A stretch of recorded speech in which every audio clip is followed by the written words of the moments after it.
Hello my dear friends, I am Dr. Wasim I Khan, Assistant Professor, Shri Shivaji Law College, Parbhani, Maharashtra, India. So in today's lecture, we will discuss section 13 of the Bharatiya Sakshya Adhiniyam 2023. So which is the replacement of Indian Evidence Act 1872. So this particular section comes under the chapter of relevancy of fact. So the previous sections of relevancy of fact we have discussed in the previous lectures. You can watch those lectures from my YouTube channel. So in this lecture we will discuss section 13. So let's start the topic. What exactly the heading of section 13 is? Facts bearing on question whether act was accidental or intentional. So whenever there is a question before the court of law regarding whether the act is accidental or intentional, whatever it may be the act which is in question before the court of law, whether that act is accidental or intentional, if that is the question before the court of law, section 13 will help to come to conclusion that what will be the relevant to decide whether the act is intentional or accidental. So section 13 में ये provide किया हुआ है कि जब कभी भी किसी कोर्ट के सामने अगर कोई मैटर चल रहा है और उस मैटर में कोर्ट को डिसाइड करना है कि जो एक्ट है अक्यूज्ड का या डिफेंडेंट का वो एक्ट एक्सीडेंटल है या इंटेंशनल है, क्योंकि अगर वो एक्ट एक्सीडेंटल होगा तो अक्यूज्ड या डिफेंडेंट की कोई लायबिलिटी नहीं बनेगी, अगर वो एक्ट इंटेंशनल होगा तो लायबिलिटी बनेगी।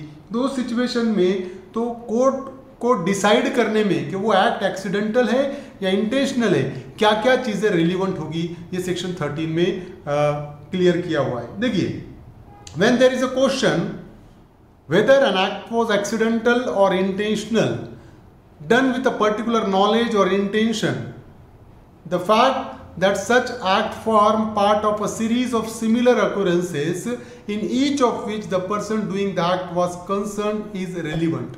So whenever there is a question before the court of law that whether the act is accidental or intentional, or that act is done with a particular knowledge or intention, then the fact that such act form part of the series of the same occurrences in the previous time, that becomes relevant. बात ध्यान में रखिए कि section 13 ये कहता है कि जब कभी भी कोर्ट को ये डिसाइड करना है कि पर्सन का एक्ट एक्सीडेंटल है या इंटेंशनल है, तो कोर्ट को क्या चीजें मदद करेगी कि सेम अक्यूरेंसेस, मतलब सेम तरीके से वो एक्ट अगर प्रीवियसली भी हुआ होगा, इसके पहले भी उसने सेम एक्ट किया हुआ होगा एक पर्टिकुलर इंटेंट के साथ, तो उसके चलते कोर्ट ये पता लगा सकता है कि वो एक्ट एक्सीडेंटल है या इंटेंशनल है। एग्जाम्पल के जरिए हम समझने की कोशिश करेंगे इसको। देखिए यहां पर जॉन पे क्या है, John is accused of burning down his house for insurance money. अब जॉन पे एक्यूजेशन है कि उसने इंश्योरेंस का पैसा क्लेम करने के लिए खुद ने ही अपने घर को आग लगाया, ऐसे चार्जेस जॉन पे लगे हुए हैं। मतलब क्या हुआ कि इंश्योरेंस कंपनी का मानना ये है कि आग लगाई हुई है, मतलब आग जो एक्सीडेंटल नहीं है वो इंटेंशनल है, मतलब एक्सीडेंटल आग नहीं लगी बल्कि इंटेंशनली जॉन ने खुद ने ही अपने घर में आग लगाया इंश्योरेंस अमाउंट क्लेम करने के लिए। अब यहां पर क्वेश्चन है कि वो आग एक्सीडेंटल है या इंटेंशनल है, तो क्या चीजें रिलीवेंट हो जाएगी। अब देखिए कि कोर्ट क्या डिसाइड करेगा।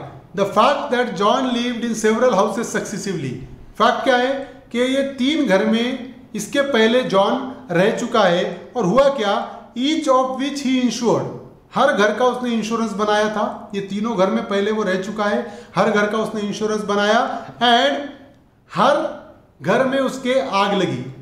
Each house got fire and he claim the insurance amount, उसने इंश्योरेंस अमाउंट क्लेम किया। After each of which fire John received a payment from a different insurance office.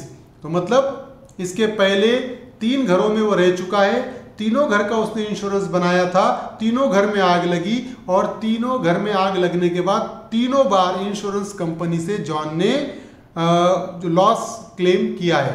तो डेफिनेटली क्या होगा कि ऐसा तो कोइंसिडेंस नहीं हो सकता है ना कि जहां पर भी वो रहेगा इंश्योरेंस बनाएगा हर घर में आग लगेगी, ये एक्सीडेंटल नहीं हो सकता। तो ये तीनों घर में आग लगी, तीनों घर से इंश्योरेंस उसने क्लेम किया। ये जो फैक्ट है सेक्शन 13 में रिलीवेंट हो जाएगा ये प्रूव करने के लिए that particular fire accident was intentional. So are relevant as tending to show that the fires were not accidental but it was intentional. तो यहाँ पर वो तीनों एग्जाम्पल रिलीवेंट हो जाएंगे कि इसके पहले भी, क्योंकि सेम अक्यूरेंसेज उसके पहले भी घट चुके हैं, इसलिए फिर से वो इंश्योरेंस अमाउंट क्लेम करने के लिए उसने खुद ने आग लगाया, एक्सीडेंटल नहीं है बल्कि इंटेंशनल है, ये प्रूव करने के लिए वो तीनों एग्जाम्पल यहाँ पर रिलीवेंट हो जाएंगे सेक्शन 13 में। देखिए और एक चीज है, David is accused of fraudulently delivering to John a counterfeit rupees. David पे चार्जेस क्या है कि उसने जानबूझकर जॉन को काउंटरफिट रुपी डिलीवर किया, जाली नोट दिया, उसको जाली करेंसी दिया, ये डेविड पे चार्जेस है। The question is whether the delivery of the rupee was accidental. अब क्वेश्चन क्या है कि डेविड ने जाली करेंसी जॉन को जानबूझ के दिया या वो एक्सीडेंटल है। अब ये कोर्ट को डिसाइड करना है, ठीक है। The fact that soon before or soon after the delivery to John David delivered counterfeit rupees to Pintu, Taylor and Peter, है ना। मतलब ये भी एक फैक्ट है कि जॉन को जाली नोट देने के पहले डेविड ने जाली नोट पिंटू, टेलर और पीटर को भी दे चुका था। तो अब इससे क्या पता चल रहा? अब इससे पता ये चल रहा कि are relevant as showing that the delivery to John was not accidental, क्योंकि उसने ऑलरेडी नकली नोट 3 लोगों को पहले दे चुका था, जॉन चौथा था। तो डेविड का एक्ट एक्सीडेंटल नहीं बल्कि इंटेंशनल है, ये प्रूव करने के लिए वो तीनों एग्जाम्पल जो पिंटू, टेलर और पीटर को जाली नोट दिए वाले तीनों एग्जाम्पल यहाँ पर रिलीवेंट हो जाएंगे, ये प्रूव करने के लिए कि डेविड ने जो जॉन को जाली नोट दिया है वो एक्सीडेंटल नहीं है बल्कि इंटेंशनल है। तो सेक्शन 13 ये कहता है कि जब कभी भी कोर्ट को ये डिसाइड करना है कि अक्यूज्ड का एक्ट एक्सीडेंटल है या इंटेंशनल है, तो सेम अक्यूरेंसेस अगर इसके पहले हो चुके होंगे तो वो सेम अक्यूरेंसेस सेक्शन 13 में रिलीवेंट हो जाएंगे, ये प्रूव करने के लिए कि वो एक्ट एक्सीडेंटल नहीं है बल्कि इंटेंशनल है। और एक एग्जांपल देखिए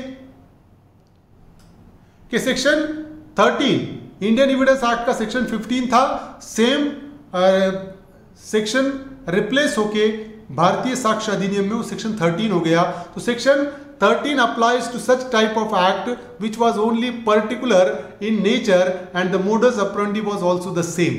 सेक्शन 13 applies क्या होगा कि अगर जो भी एक्ट करने का अगर तरीका सेम है तो ही वो रिलीवेंट होगा, ये प्रूव करने के लिए कि वो एक्सीडेंटल नहीं था बल्कि इंटेंशनल था। देखिए यहाँ पर इस लेडी पे चार्जेस है murder of her child by poison, कि उसने अपने बच्चे को जहर दे के मार दिया, ये उस पे चार्जेस है। Her defence was that the death was the result of accident. उसका डिफेंस क्या था उस लेडी का कि डेथ एक्सीडेंटल है, मैंने जानबूझ के उसको पॉइजन नहीं दिया, ये उसका डिफेंस था। But other facts was that two other children of her died in her house from the same poison was held admissible. लेकिन ये फैक्ट कि इसके पहले भी 2 बच्चों को सेम जहर खाने की वजह से डेथ हो चुकी है, मतलब दोनों को भी उसने जहर देके ऑलरेडी मारा है पहले।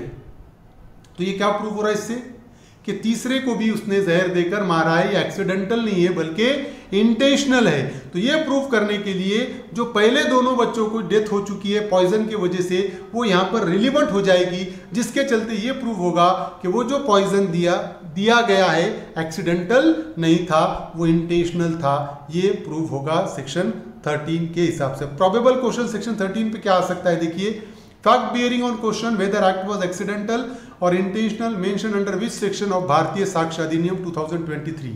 देखिए सेक्शन 12, 13, 14, 15। तो section 13 is a correct answer as we have discussed. So this is section which we have, section 13 which we have discussed. I hope you understand this topic. If you understand this topic, please subscribe my channel, hit the notification button, hit the like button and share this video with your friends. Thank you very much.